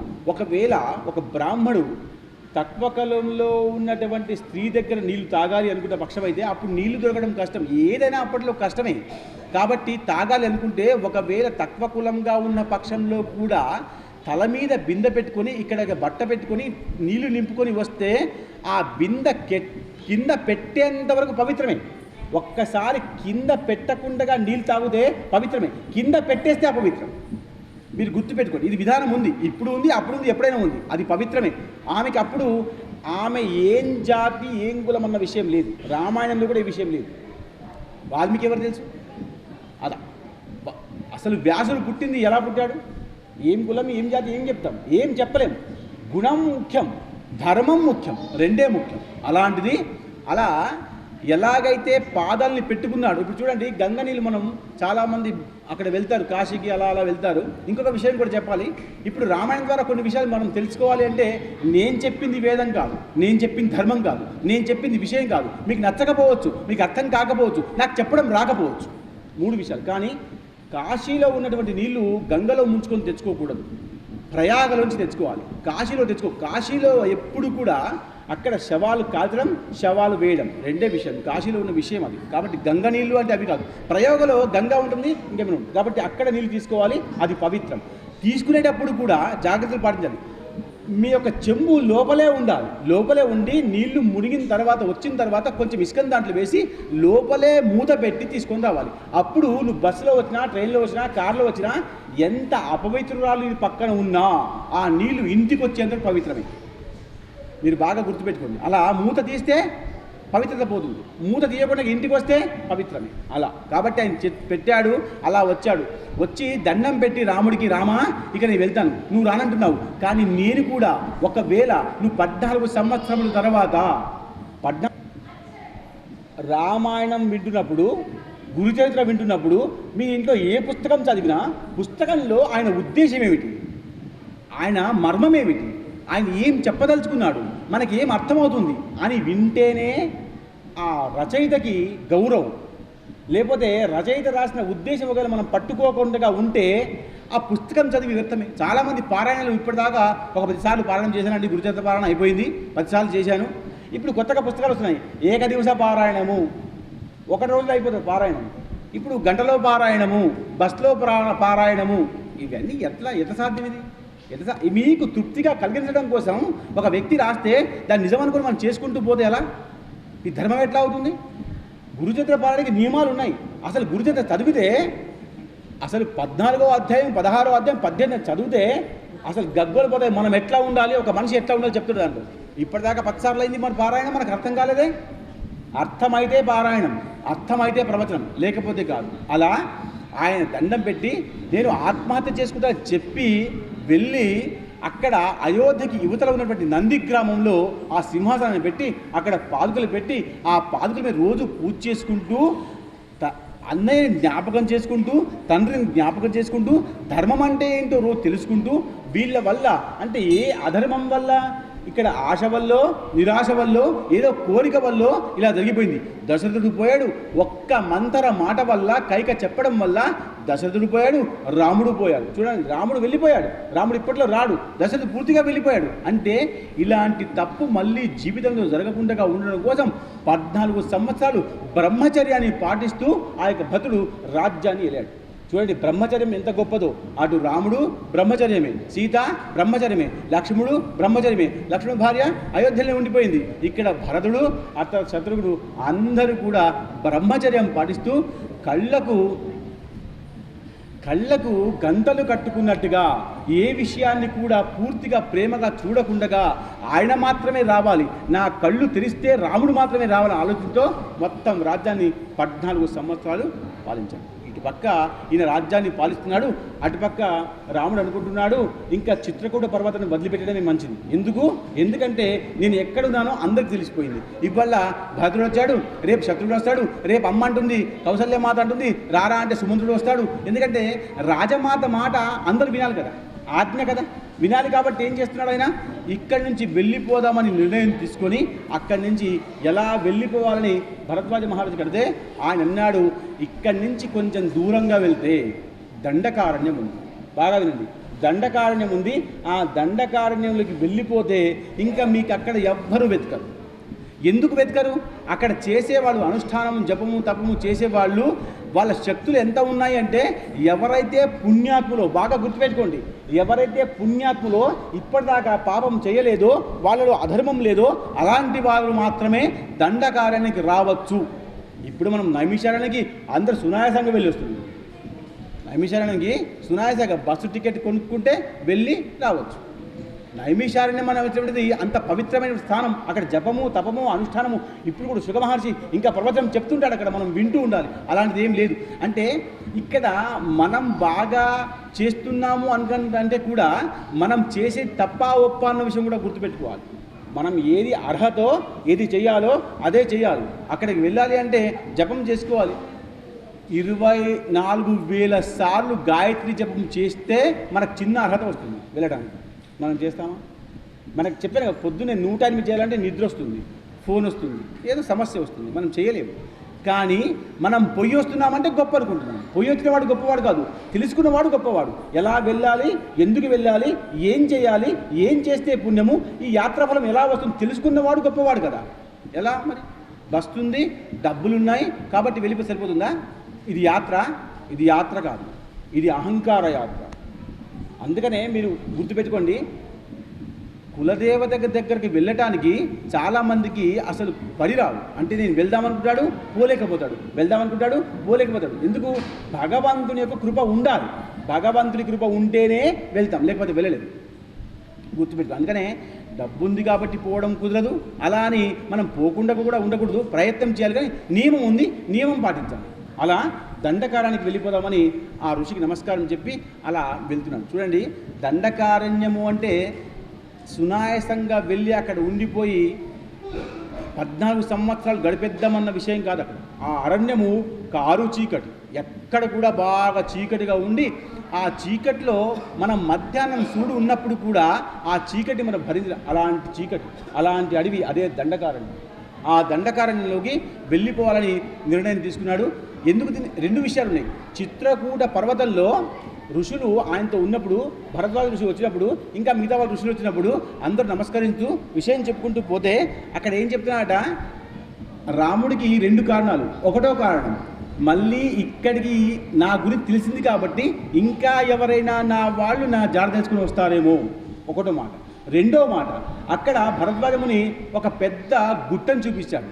ఆ గుట్టను చూసిన తర్వాత దగ్గరికి వెళ్ళి రాముడు చాలా భయపడి చాలా బాధపడ్డాడు. భయము బాధ 2 విషయాలు. అందుకనే భయము అన్న విషయము దేనికోసము అంటే మనం ధర్మాన్ని కాపాడతామా లేదా అన్న భయం. గుర్తుపెట్టుకో, భయము అంటే ఊరికి దాన్ని చూసి దీన్ని చూసి భయం కాదు, ధర్మాన్ని కాపాడగలుగుతామా లేదా అన్న భయం. ధర్మాన్ని కాపాడేటువంటి విషయం లేకపోతే అది భయపడ్డమే మంచిది. కాబట్టి అక్కడ ఆ గుట్టను చూస్తే ఆ గుట్ట మట్టి గుట్ట కాదు, అది రాళ్ల గుట్ట కాదు. అదేం గుట్ట తెలుసా? అక్కడ జపానుష్ఠానాలు చేసుకున్న వాళ్ళకి అందరికీ కూడా అక్కడ ఉన్న రాక్షసులు దండకారణ్యంలో ఉన్నటువంటి రాక్షసులు వచ్చి వీళ్ళని చంపేస్తే ఆ బొక్కలన్నీ కూడా ఎముకలన్నీ కూడా గుట్టలాగా మారిపోయాయి. అంతమంది ఋషుల్ని మునుల్ని ఆ దండకారణ్యంలో ఉన్నటువంటి రాక్షసులు చంపేశారు. కాబట్టి ఈ దండకారణ్యంలో ఉన్నటువంటి రాక్షసులు చంపడానికి ఈయనకు మాటిచ్చాడు కాబట్టి ఇక్కడ ఋషులకి, కాబట్టి అక్కడికి దండకారణ్యం వెళ్తే వీళ్ళకి దొరకకుండా ఉంటాను, వాళ్ళకి అక్కడికి నేను హతమారుస్తాను. ఎవరైతే ఋషుల్ని మునుల్ని చంపారో, అందుకనే కర్మణ్యేవాధికారస్తే మా ఫలేషు కదాచన, ఎవరైతే తప్పు చేస్తున్నారో వాడిని శిక్షించాలి, ఎవరైతే మంచిగా ఉన్నాడో వాడికి మంచిగా శిష్ట రక్షణ ఇవ్వాలి, కాబట్టి రక్షించాలి. కాబట్టి అలాంటి దానికోసం వెళ్తున్నానని చెప్పేసి భరద్వాజ మహామునికి దండం పెట్టి ఆ యొక్క రామచంద్రుడు, సీత, లక్ష్మణుడు దండకారణ్యం దిక్కుకి వెళ్తున్నారు. దండకారణ్యంలో వెళ్ళిన తర్వాత కారు చీకటి కాబట్టి ఆ దండకారణ్యంలో ఎక్కడైతే కొంచెం వెల్తిగా ఉండి మనం అక్కడ నివసించగలుగుతామో అన్న విషయం కనుక్కుంటూ పోతే అక్కడ ఒక పెద్ద రాక్షసుడు కలిసాడు. వెళ్ళంగానే దండకారణ్యం ఏమంటారు? రాక్షసుడు. మనం ఏమనుకున్నాం? రాక్షసుడు. విధారుడు అనే రాక్షసుడు కలిసాడు. విధారుడు అనే రాక్షసుడు కలిసి ఆ సీతామాతని పట్టుకోబోయారు. అంటే ఇప్పటిదాకా ఇక్కడ వీళ్ళు కనబడలేదే, వీళ్ళు లేరే, వీళ్ళు మా వాళ్ళు కాదే, ఎవరో కొత్త వాళ్ళై ఉంటారు. కాబట్టి ఈ కొత్త వాళ్ళని హింసిద్దామని, రాక్షస బుద్ధి ఏమిటి? హింసించడం. మంచి వాళ్ళ బుద్ధి ఏమిటి? హింసలో ఉన్న వాళ్ళకి కాపాడడం. అవునా? ఇది రాక్షసుడి పని, ఇది రాముడి పని, ఇది దేవుడి పని. మంచివాడు ఏం చేస్తాడు? చెడ్డవాడిని మంచిగా మార్చే ప్రయత్నం చేస్తాడు. చెడ్డవాడు ఏం చేస్తాడు? మంచివాడిని కూడా చెడ్డవాడిని తయారు చేస్తాడు. అవునా? మీరు బాగా వినాలి, అలా అర్థమైతే విషయం. అలాంటిది ఆ విధారుడు ఆ యొక్క సీతమ్మని పట్టుకుందామని పెద్ద పెద్ద భుజాలతో పెద్ద పెద్ద చేతులతో అలా వచ్చాడు. పైనుంచి వచ్చి పట్టుకునే ప్రయత్నంలోనే రాముడు, లక్ష్మణుడు ఆయన దగ్గర ఉన్న బాణాలు వేశాడు. ఆయన వేస్తే ఆయనకి దెబ్బ తగలేదు, కింద పడలేదు. ఆయనకి అసలు ఆ బాణం తగలేదు. అంత పెద్ద శరీరం ఆయన, ఈ బాణం తగలకపోయేసరికి కొంచెం సేపటి కోసం చూడండి. నేను మీకు చెప్పాను, శస్త్రం వేస్తే ఒక మాట, అస్త్రం వేస్తే ఒక మాట. శస్త్రము అంటే చేత్తోనే ఉంటుంది, అస్త్రము అంటే ఇక్కడ నుంచి వదిలిపెట్టాలి. త్రిశూలం కానివ్వండి, బాణం కానివ్వండి, వదిలిపెట్టాలి. అలా మంత్రం చెప్పి ఒక బాణం వేద్దామంటే ఆ మంత్రం చెప్పేటప్పుడు రాముడికి ఒక విషయం జ్ఞాపకం వచ్చింది. ఈయన రాక్షసుడు సాధారణ రాక్షసుడు కాదు. ఈయన గత జన్మలో తుంబరుడు అనేటువంటి, చూడండి, రాజ, కింపురుష, గంధర్వ, యక్ష ఇలా ఉంటాడు. అలాంటి గంధర్వుడు ఈయన తుంబరుడు అనే గంధర్వుడు. ఈ గంధర్వుడు గత జన్మలో ఒకసారి ఇంద్రుడి యొక్క ఆస్థానానికి వెళ్తే, ఇంద్రసభలోకి వెళ్తే అక్కడ అందరూ ఉన్నారు, పెద్ద పెద్ద వాళ్ళు అందరూ ఉన్నారు. కాబట్టి అందరూ ఉన్న పక్షంలో కూడా ఈ తుంబరుడు అనేటువంటి గంధర్వుడు రంభను చూస్తున్నాడు. బాగా గుర్తుపెట్టుకోండి, రంభను చూస్తున్నాడ. రంభను చూస్తే బాగా వినండి, రంభ, ఊర్వశి, మేనక, తిలోత్తమ వీళ్ళందరూ కూడా ఎవరైతే యజ్ఞము, దానము, అనుష్ఠానము, మంచి పుణ్యాలు చేస్తుంటారో వాళ్ళ దగ్గరికి ఇంద్రుడు పంపిస్తే వెళ్ళేవాళ్ళు. మీరు నా మాట బాగా గుర్తుపెట్టి, ఇంద్రుడు పంపిస్తే వాళ్లకు శరీరం మీద ఏమాత్రం ఇది లేదు. వాళ్ళు శరీరము ఇచ్చిపుచ్చుకునే వాళ్ళు కాదు.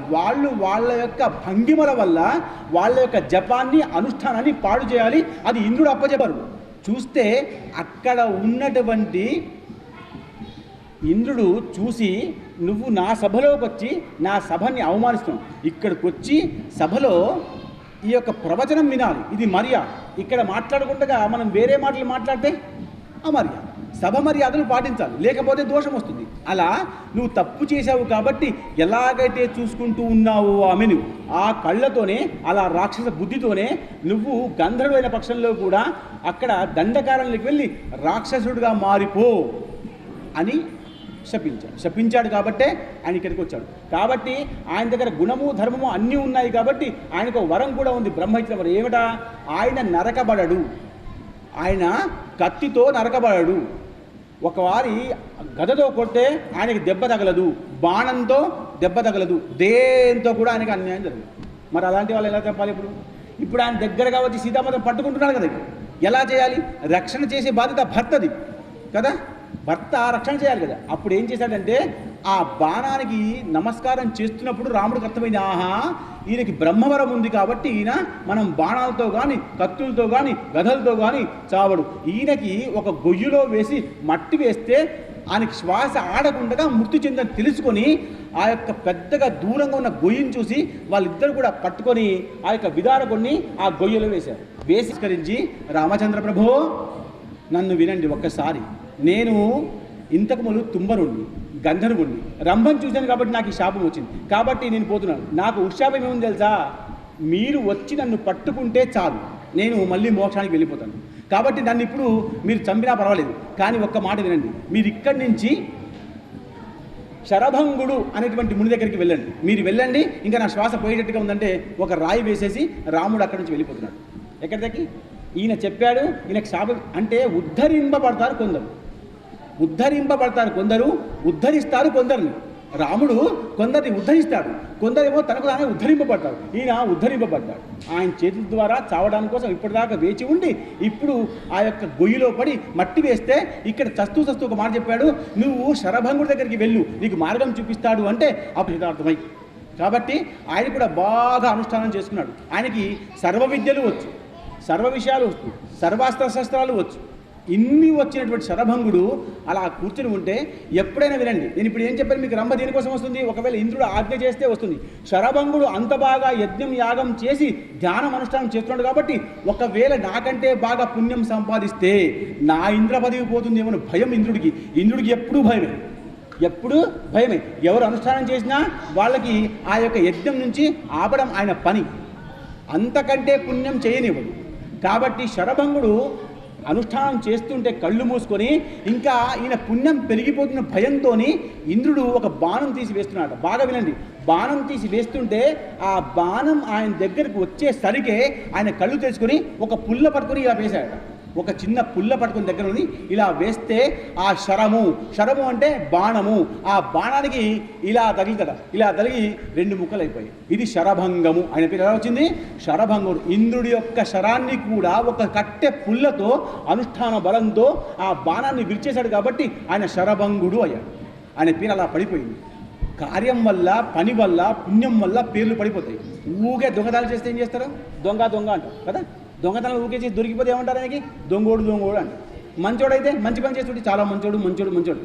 పేర్లా ఇవి పెట్టుకున్న పేర్లు, వచ్చిన పేర్లు, రావాల్సిన పేర్లు. అలా శరభంగుడు అనుష్ఠానం చేసుకుంటూ కూర్చుంటే బాగా వినండి, ఇంకా కొంత కాలానికి ఈయన యజ్ఞం పూర్తయి, అనుష్ఠానం పూర్తయి, ఇక ఈయనకి బ్రహ్మ పుష్పక విమానం కిందికి పంపించి పుష్పక విమానం తీసుకువెళ్ళి ఈయనకి ఇంద్రపదవి ఇవ్వాలి. ఆ స్థాయి దాకా వచ్చాడు శరభంగుడు. వస్తే ఇంకా అక్కడ కొన్ని రోజుల తర్వాత బ్రహ్మ అనుకుంటున్నాడు, ఎంత అనుష్ఠానము, ఎంత జపము, నిజానికి ఈయన అర్హుడే.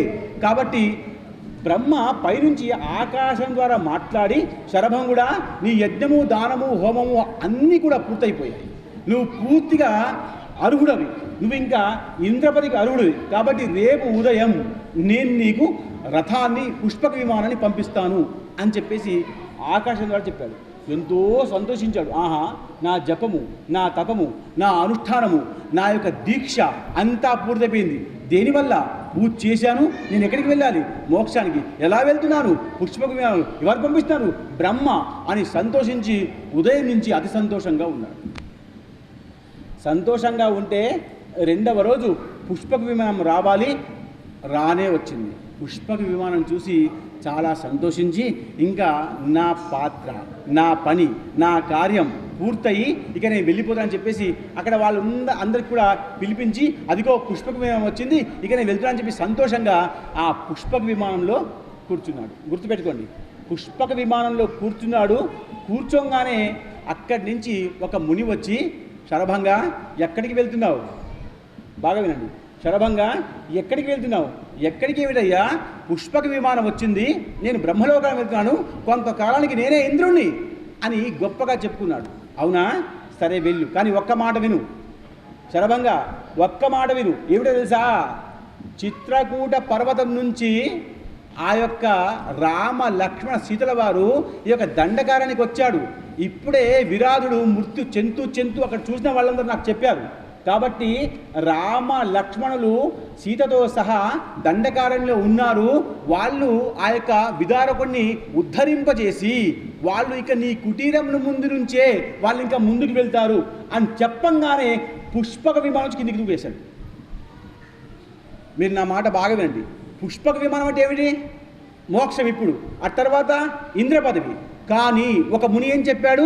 ఇప్పుడిప్పుడే నాకు తెలిసిన మాట, శరభంగా నీ కుటీరం ముందు నుంచి ఆ యొక్క రామచంద్రుల వారు వెళ్తున్నారు అనగానే పుష్పక విమానం కిందికి దూకేశాడు. దూకేసి ఇంకా నాకు బ్రహ్మదేవ దీన్ని తీసుకెళ్ళి, ఏమిటయ్యా ఇంత మంచి అవకాశం పోగొట్టుకుంటావా? వద్దు వద్దు, నాకు వద్దు అని పంపించేశాడు. ఆఖరికి బ్రహ్మదేవుడు ఆ యొక్క పుష్పక విమానం పైకి తీసుకెళ్ళాడు.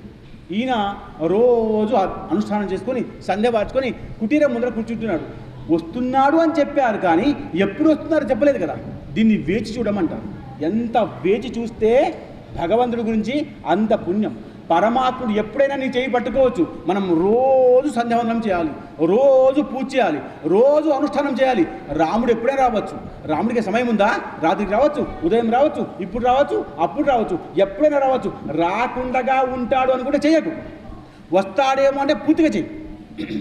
రాడేమో అనుకున్న అనుమానంగా ఉంటే చేయకు. వస్తాడని విశ్వాసం చేయి. రోజు చెయ్యి, రోజు చెయ్యి అనగానే చేస్తున్నాడు, చేస్తున్నాడు, చేస్తున్నాడు, చేస్తున్నాడు, చూస్తున్నాడు, వస్తున్నాడు, రాముడు, రాముడు వస్తాడు, రాముడు అనుకుంటూ ఉంటే సంతోషం కాలం కూడా వస్తుంది, దుఃఖం కాలం కూడా వస్తుంది. సంతోషము పోతుంది, దుఃఖము పోతుంది. దుఃఖం కొంచెం సమయం పడుతుంది, సంతోషం ఆలస్యం. అలా రాముడు ఒకరోజు రానే వచ్చాడు. మీరు బాగా వినండి. రాముడు ఒకరోజు రానే వచ్చాడు. ఆ రాముడి యొక్క పాదాలని పట్టుకొని ఆయన ఎంత సంతోషిస్తున్నాడు అంటే, రామా నీకోసమే ఎదురు చూస్తున్నాను రామా. చూడండి ఎంతమంది ఎదురు చూస్తున్నారు. నీకోసమే ఎదురు చూస్తున్నాను రామా. నువ్వు ఇంతకాలానికి వచ్చావా? ఎన్ని జపాలు, ఎన్ని తపాలు, ఎన్ని అనుష్ఠానాలు, అన్నీ చేశాను నేను. ఇప్పుడు వచ్చావా రామా అని ఆ రాముడిని పట్టుకున్నాడు. చూడండి, ఆ రాముడిని పట్టుకున్నాడు, కానీ కుటీరంలోకి ఇంకా తీసుకువెళ్ళట్లేదు. ప్రేమ, ఆ ప్రేమ ఎలా ఇప్పుడు బిడ్డ వచ్చిందా పట్టుకుని అక్కడే డోర్లో పట్టుకుంటాం ఆమెకు లోపలికి రానివ్వు. బ్యాగు అలసిపోయింది, చెమటలు వచ్చాయి, కానీ ప్రేమ అక్కడే పట్టుకుంటాం. ఆమె లోపలికి రామ్మా, మంచినీళ్ళు తాగమ్మా అని చెప్తామా? చెప్పం. బిడ్డ కనబడిందా పట్టుకుంటాం, అంతే. అది ప్రేమ, తప్పదు. కాబట్టి శరభంగుడు అలా పట్టుకుంటే రాముడు మెల్లగా కూర్చోబెట్టి, కూర్చోవయ్యా ఏమిటి అని నమస్కరించి చెప్తున్నాడు. ఏం జరిగింది, ఏం కావాలి, ఏమి వద్దు, నా దగ్గర శస్త్రాలు, అస్త్రాలు, యంత్రాలు, మంత్రాలు ఎన్నో ఉన్నాయి, ఇవన్నీ నేను నీకు ఇచ్చేస్తాను. ఇక నాకు బాగా సంతోషంగా ఉంది. ఇక నాకు సంతోషంగా ఉంది కాబట్టి నేను ఇక నా శరీరాన్ని కూడా ఇచ్చేస్తాను అని అంటున్నాడు. అప్పుడు రాముడు అంటున్నాడు, ఏమిటయ్యా ఇది, ఇదేం ప్రేమ అంటే, అప్పుడు ఆ శరభంగుడు అంటున్నాడు, బాగా వినండి. రాముడి పూజ చేసిన తర్వాత, రాముణ్ణి నా కళ్ళతో చూసిన తర్వాత నాకు ఇంకా ఏం కావాలి, ఇంతకంటే నాకేమొద్దు. నేను నా బ్రహ్మ పదవిని, నా యొక్క ఇంద్ర పదవిని వదిలిపెట్టేశాను. నాకు నువ్వంటే చాలు, నువ్వంటే నాకు ప్రేమ, నాకు నువ్వంటే ప్రేమ. కాబట్టి నిన్ను చూసిన తర్వాత, నీ పాద సేవ చేసిన తర్వాత నాకు ఇంకొక కోరిక పుట్టకూడదు. ఇదే ఆఖరవ్వాలి. ఏది ఆఖరవ్వాలి? నీ పాద పూజ ఆఖరవ్వాలి. కాబట్టి నా శరీరాన్ని నేను అగ్నికి అర్పణం చేస్తానన్నాడు. అప్పుడు శరభంగుడు అంటున్నాడు, నేను అగ్నికి అర్పణం చేస్తానని చెప్పంగానే రాముడు అంటున్నాడు, అలా చేయకు. నీ దగ్గర ఏమైతే ఉన్నాయన్నావో అవన్నీ ఏమిటి ఒకసారి నాకు చెప్పు. చూడండి, రాముడు అందరి దగ్గర నుంచి అన్ని నేర్చుకుంటాడు. ఎక్కడ ఎప్పుడు ఏది ఉపయోగపడి వాడాలో అప్పుడు అక్కడ అది ఉపయోగించి వాడతాడు. అది రాముడి గుణం. రాముడికి నాకు అంతా వచ్చిన అహంకారం కాదు, రాముడు సమర్థుడు కాదని కాదు, కానీ రాముడు అన్నీ నేర్చుకుంటాడు, అందరి దగ్గర నేర్చుకుంటాడు, ఎవరు చెప్పినా వింటాడు. ఒక్క చాకలి వాడు చెప్తే సీతమావతం పంపించాడు. అవునా? ఇది కథలో ఉందా లేదా మీకు మళ్ళీ చెప్తాను. మీరు బాగా వింటే, భక్తులారా మీరు బాగా వింటే బాగా చెప్పవచ్చు. ఇంకా సమయం అయిపోతుందా లేదా అని చెప్పి చూసుకునే వాళ్ళ కోసం ప్రవచనం కాదు, రామాయణం గంటలో అయిపోదు. నేను ఈరోజైతే చాలామందికి ఫోన్ చేసి చెప్పాను, రామాయణం జరుగుతుందంటే నాకు తెలియదు అన్నారు. కొందరికేమో రమ్మని చెప్పాను, కొందరికేమో ఎందుకు రావట్లే అడిగాను, కొందరికేమో ఇక్కడే ఉండమని చెప్పాను, కొందరికేమో వస్తున్నప్పుడు పట్టుకొని వచ్చాను. ఇది నాకేమిటి అవసరం కాదు, మీకందరికీ అవసరం.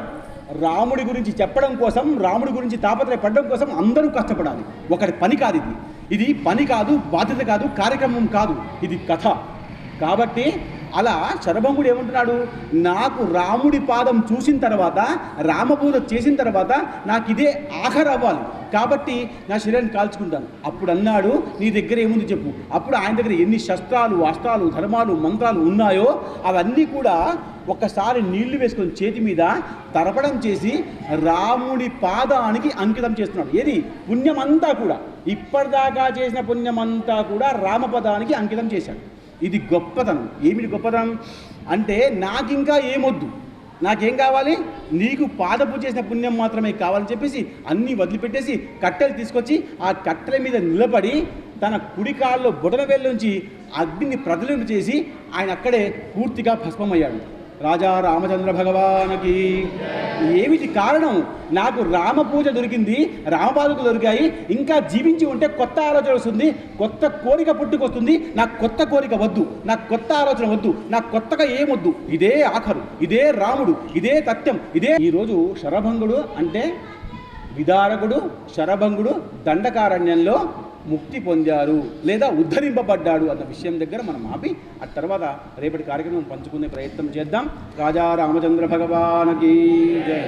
सर्ववी प्रेम कृपाजयांची सर्वांगी सुंदर उदिशेंदुरांची कंठी धके माळ मुक्ता फळांची जय देव जय मंगलमूर्ती दर्शन मात्रै मन कामना प्रदी जय देव लंबोदर पीतांबर फणीवर बंधना सरळ सोंड वक्रतुंड त्रिनयना दास रामाचा वाटपा हे सरना संकटी पावावे निर्वाणी रक्षावे सुरवर वंदना जय देव जय मंगलमूर्ती दर्शन मात्रै मन कामना पुरती जय देव साफल्या निजवल्या कौसल्या माता भूकन्या अनन्या मुनिमान्या सीता खेचर वनचर फणीवर भरता निज भ्राता दशरथ नृपनायक धन्य तो पीता जय देव जय रविकुल टिळका आरती यौवाळू त्रिभुवन नायका जय देव आचार्या गुरुवर्या कार्याचे फल रविकुल मंडन खंडन संसार मूळ सरवर मणिवर किन्नर धाती सकल कन्या निजदास भक्त प्रेमाळ जय देव जय रविकुल टिळका आरती यौवाळू त्रिभुवन नायका जय देव कर्पूर गौरम करुणावतारम संसार सारम भजगेंद्रहारम सदा वसंतम हृदयारविंदे भवं भवानी सहितं नमामि कर्पूरार्थिक्य महामंगल कृष्ण कृष्ण कृष्ण हरे हरे जय रघुवीर समर्थ.